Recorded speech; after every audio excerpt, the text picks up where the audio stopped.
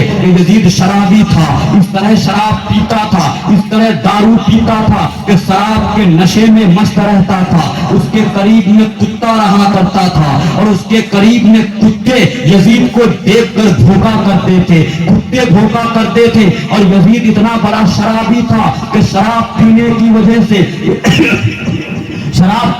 وجہ سے یزید کا پھیپھڑا خراب ہو گیا تھا، یزید کا کلیجہ سڑ گیا تھا، جس کی تاب نہیں لا پایا اور یزید نے دم توڑ دیا۔ اور دوسری روایت میں ہے، کتاب کا نام ہے نور العین فی مشہد الحسین، اس کتاب میں علامہ ابو اسحاق اسفرائینی لکھتے ہیں، وہ فرماتے ہیں کہ یزید کی موت اس طرح ہوئی کہ ایک دن کی بات ہے، یزید اپنے 1000 لشکر کے ساتھ وہ شکار کے لیے نکل پڑا۔ یزید کی نظر ایک ہرن پر پڑتی ہے، ہرن بھاگ رہا ہے، یزید اس کے پیچھے پیچھے دوڑ رہا ہے، ہرن بھاگ رہا ہے، یزید اس کا تعاقب کر رہا ہے، پیچھے پیچھے دوڑ رہا ہے۔ اس کے بعد ایک ایسے میدان میں پہنچ گیا کہ جہاں پر پہنچنے کے بعد یزید کو شدید پیاس لگی، شدید بھوک لگی۔ جب سخت بھوک لگی، جب سخت پیاس لگی تو یزید کو پینے کے لیے کچھ نہیں ملا، کھانے کے لیے کچھ نہیں ملا۔ آگے پیچھے دیکھا، بائیں بائیں دیکھا،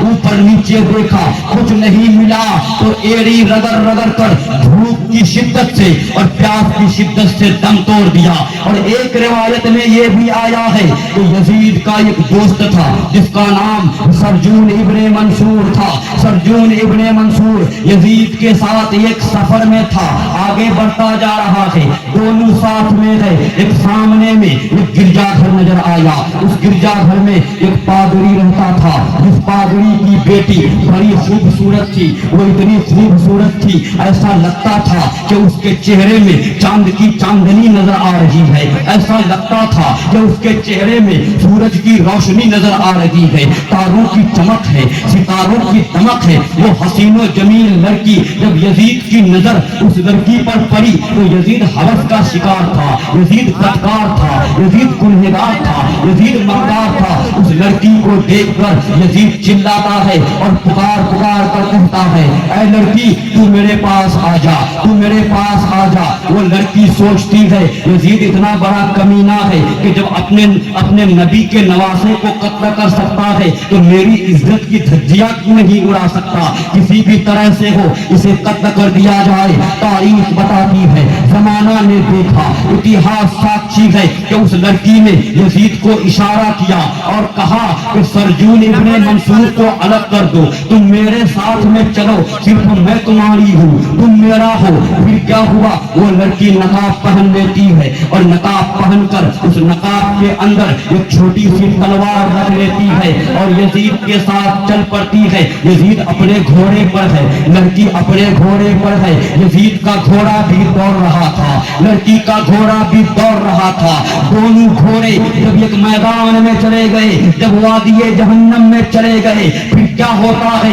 جب ایک میدان میں دونوں گئے، یزید شراب پیا ہوا تھا، نشے کی حالت میں تھا، نشے میں چور اور مست تھا۔